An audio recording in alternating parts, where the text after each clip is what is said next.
la culture, c'est l'âme du peuple. Donc c'est notre âme. Et je pense qu'en créant la Semaine nationale de la culture en 83, le président Sankara avait une grande longueur d'avance sur le temps.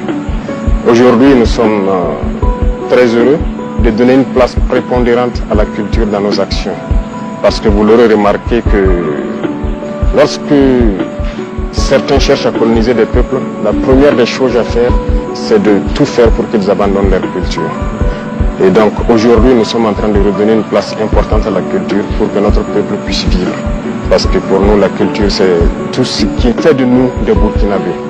Vous savez, lorsqu'on prend les valeurs de cohésion sociale, on aime de dire cohésion sociale, c'est à travers la culture que nous pouvons cultiver cette cohésion sociale. Voilà, aujourd'hui, les artistes vont quitter de partout, du plein sud au Sahel, de l'est à l'ouest, ils vont se retrouver, ils vont communier. Et ce sera l'occasion pour la plupart de voir comment les autres vivent, quelles sont leurs valeurs, et ainsi de suite, et partager.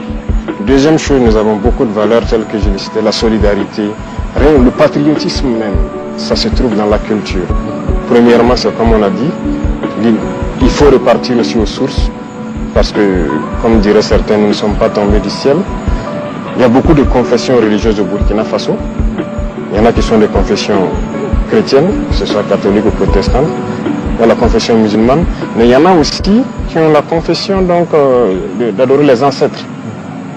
Donc il n'y a pas d'athée au Burkina, ça je ne pense pas. Tout le monde croit en Dieu à travers quelque chose. Donc c'est une occasion aussi donnée aux traditionalistes de pouvoir fêter, exprimer, être en contact direct avec les ancêtres et pouvoir donc prier pour le Burkina Faso. Et nous pensons que c'est une très bonne chose qui doit permettre aux Burkinabés aussi de connaître leurs traditions, de connaître leur culture et de cultiver les bonnes valeurs. Culturellement, comme on le dit, dans tous les groupes ethniques, vous allez voir que au village, avant l'entrée de la saison généralement, les gens ont des rites pour prier Dieu et les ancêtres de nous aider à avoir donc une bonne saison pluvieuse. Et à la fin de la saison aussi, à la sortie, il y a des rites pour remercier Dieu et les ancêtres de nous avoir donné une bonne saison pluvieuse, de nous avoir permis de cultiver et de bien récolter. Donc nous avons proposé cette date donc, aux traditionalistes qui ont réfléchi et donc à l'unanimité se sont mis d'accord sur la date du 15 mai qui consacre donc l'entrée aussi dans la saison. Je pense que toutes les autres confessions ont des journées dédiées. Et chez les catholiques, il y a plusieurs fêtes fériées, chez les musulmans, il y a plusieurs fêtes fériées.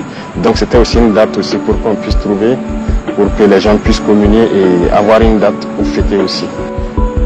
Il s'agit pour nous de donner un espace, prendre une journée, marquer une halte, que les Burkinabés puissent repartir vers les fondamentaux, prier les ancêtres, prier Dieu à travers les ancêtres, pour que ensemble nous puissions donc avoir cette harmonie que nous cherchons là. C'est ça le plus important, parce que la division, les distensions, à travers ces journées, je pense qu'on peut mieux se rapprocher.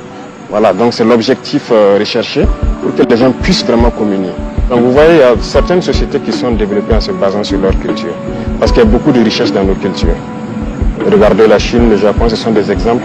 C'est en se basant sur leur culture qu'ils arrivent à le faire. Le patrimoine, beaucoup de gens ne savent même pas quel est notre patrimoine. Personnellement, j'ai découvert beaucoup de choses avec le ministre, en conseil des ministres, lorsque nous préparions ces journées-là. Donc j'ai découvert beaucoup de choses que je ne savais pas. Et c'est toujours bien de découvrir qu'est-ce que nous avions. Nous ne sommes pas venus du néant. Lorsqu'on prend seulement, moi je me souviens, quand je visitais les forges, avant on avait, peut-être, ça existe toujours dans certaines contrées, où à travers la culture, les gens peuvent aller extraire un minerai ferralitique, venir extraire le fer, faire de l'acier pour fabriquer tous les outils d'agriculture et tout. Mais c'est le développement donc de la sidérurgie comme ça. Est-ce que nous sommes basés sur les connaissances de nos ancêtres là sur ce volet et développer notre industrie sidérurgique? Je ne pense pas. La métallurgie. Est-ce qu'il faut aller forcément apprendre chez les autres? Mais nous avons déjà un fondement aussi. Et ça, ce n'est qu'un exemple parmi tant d'autres. On peut puiser beaucoup de choses dans notre culture que nos ancêtres faisaient déjà et développer notre société.